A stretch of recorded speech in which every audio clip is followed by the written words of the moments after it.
It's Sunday, April 14th, 2024. Please make sure to like, share, and subscribe. We have an awful lot to talk about today. I'm just hanging out here on the patio. It's a little breezy. I apologize if it's affecting the audio quality. Hopefully it's not too bad. Nuggets out here hanging out.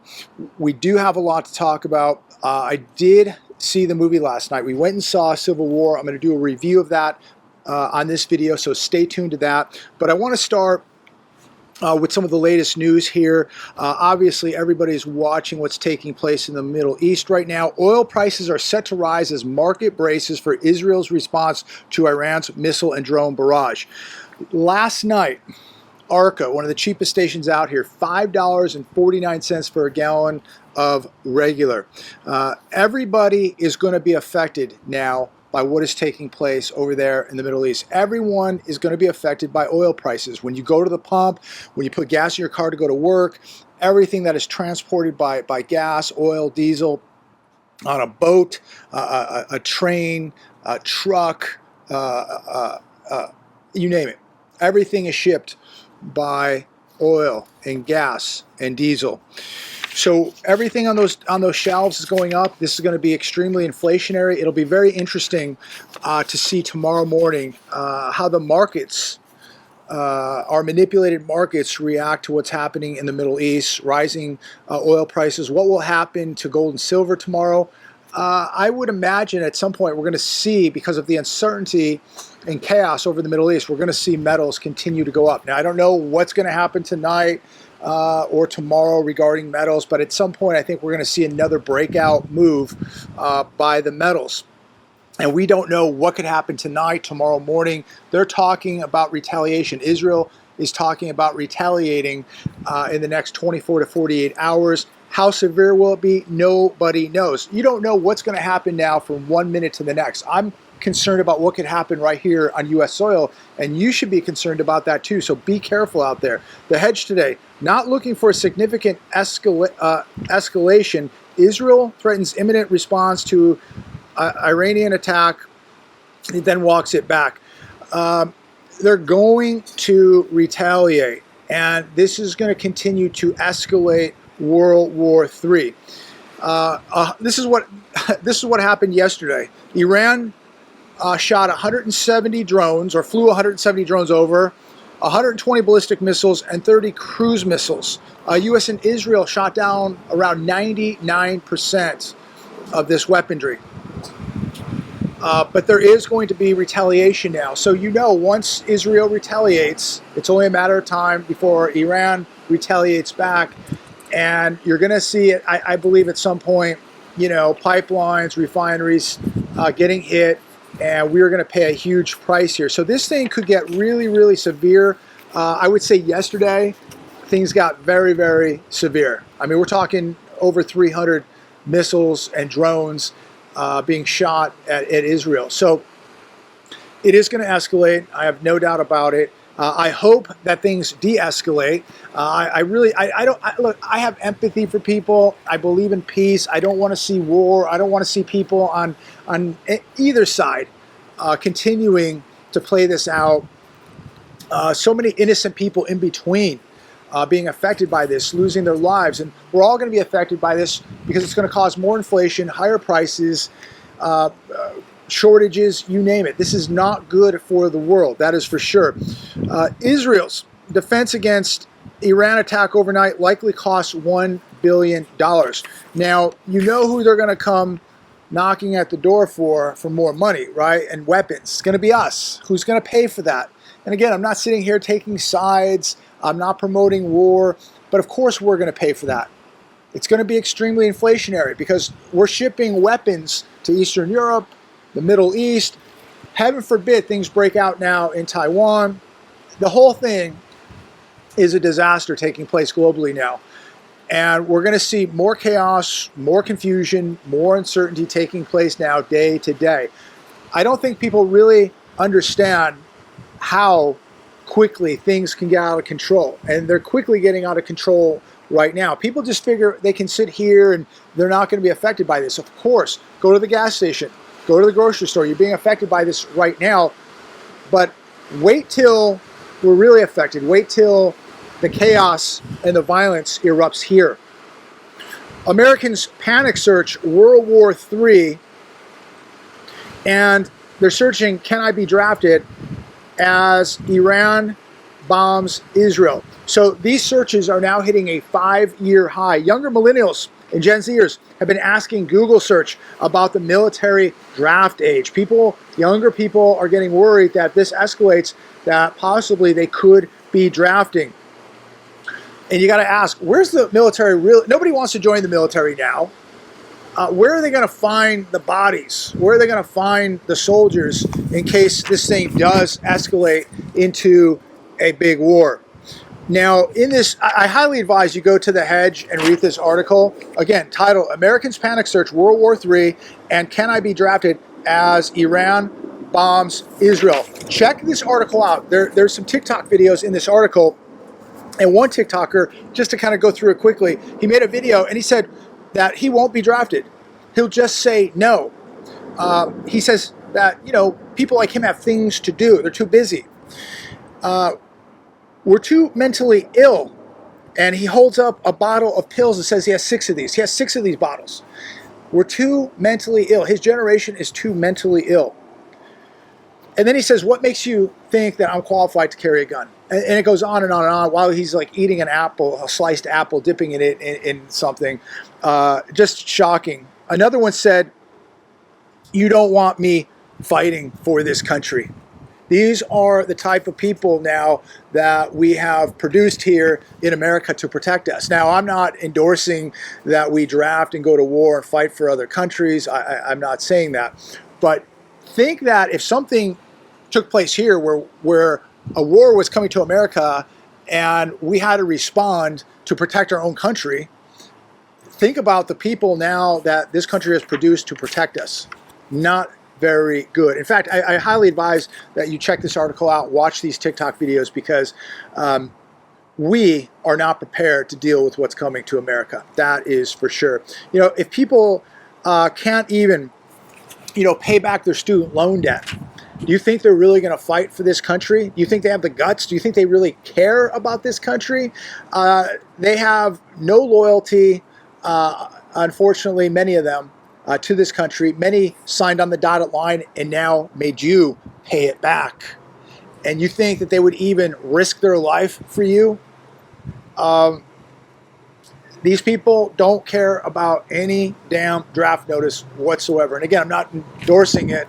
I don't want to go to war for another country. But again, if something took place here and we needed to protect our own country right here on U.S. soil, these people are going to run. On top of that, many people are physically and mentally impaired in this country. We are not ready, ladies and gentlemen. We are extremely weak. That includes our military. Again, I've said this many, many times. They tell us how strong the economy is. They're telling us how strong the average household in America is economically, financially, how everything's doing great, and how strong our military is. They are lying to you. We are not ready for this.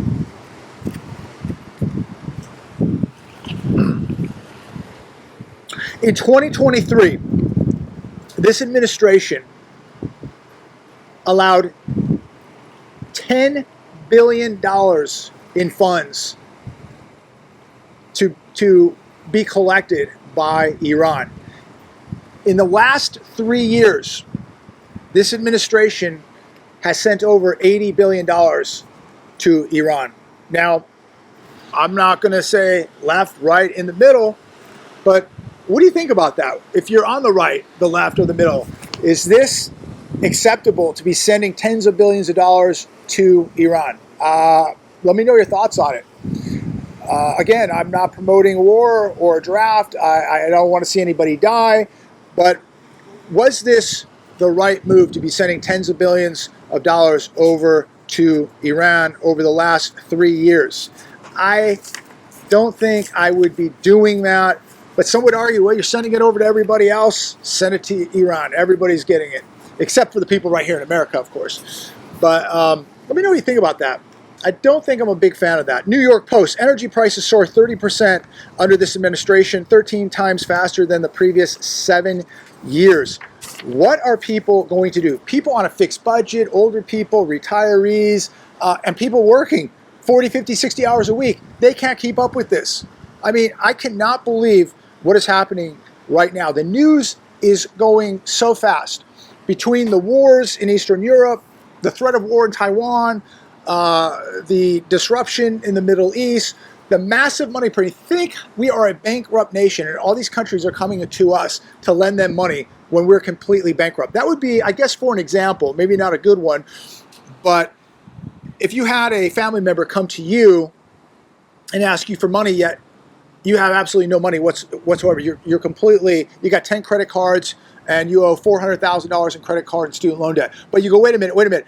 Let me talk to another family member, see if I can borrow the money from them, and then I can give it to you. Would you do that? Is that a smart move? That's what we're doing. We're borrowing money from countries like China, and we're sending it over to Ukraine. I mean, this is just how bizarre things are right now. This is absolutely unacceptable what is going on. We're paying a price for this right now. Your kids will, your grandkids will. This is going to be a complete disaster. And right now, people are beginning to realize it because they are hurting. I can't even imagine where gas prices are about to go. $5.49 for a gallon of Arco gas, the cheapest gas you can get. $5.49 out here. That's for regular. And this thing in the Middle East is just beginning, and we're not even in summer yet. So we know prices are going to go up. Now, shifting gears, civil war is making audiences so uncomfortable. The Hollywood Reporter. It made me uncomfortable. I will tell you that because it was horribly bad.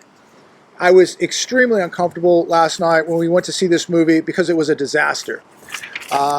The new Mad Max that they were showing previews for and Planet of the Apes seemed more realistic than what I saw last night in Civil War. The movie was a hot mess and, again, a gigantic disappointment. It did not really have many real political messages to it, maybe a little bit here and there, but nothing really major. It was pretty down the middle, I would say.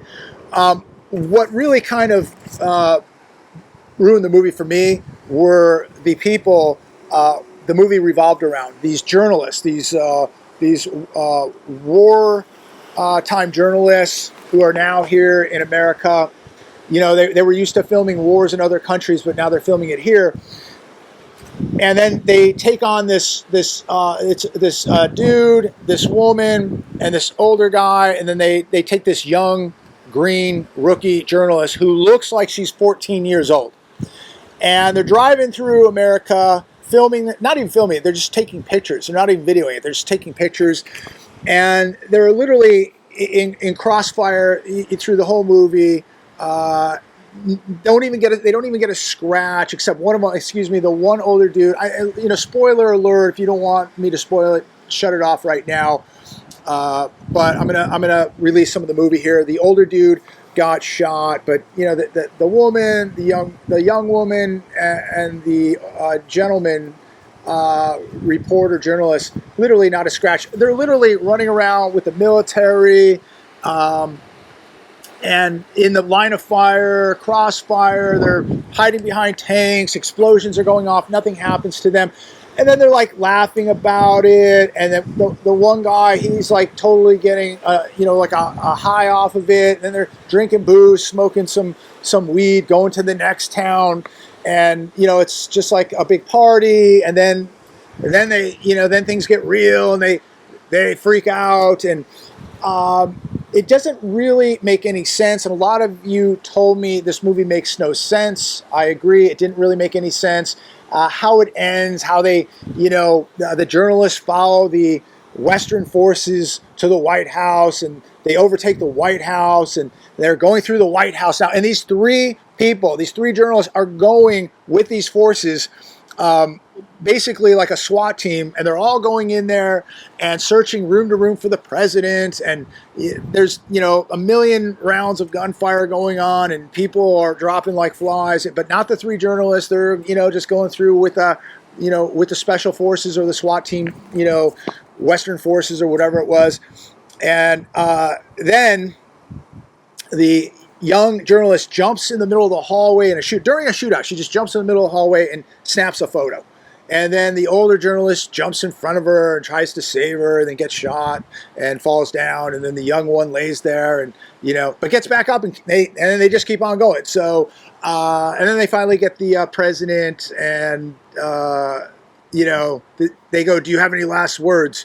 And he goes, "Don't let them kill me." And then they take his life, and that was it. It really made no sense. Do I recommend this movie? I really don't. Thoroughly disappointed. It didn't really have a message. It really wasn't political. The one thing I would say, it does, the videography was very nice. There were some really good scenes of some beautiful parts of the country. When you do see jets and Apache helicopters and tracer rounds flying over a city, it does make you think a little bit. So visually, makes you think a little bit about like what it would look like, and the mass the masses of life lost, piles of bodies. When you visually see that, even in a movie, it makes you think a little bit, right? But the way these journalists were running around, and just everybody's just having a shootout with everybody, and you didn't really know what was going on. And there would be so much more taking place if this was really taking place. If we were really in a civil war, what would really be happening in the cities? What would really be happening in towns? The movie really didn't touch on the reality of how bad things really would be. Again, it was a disaster. It really made no sense. But I guess if you go in with an open mind, you could draw your own conclusion.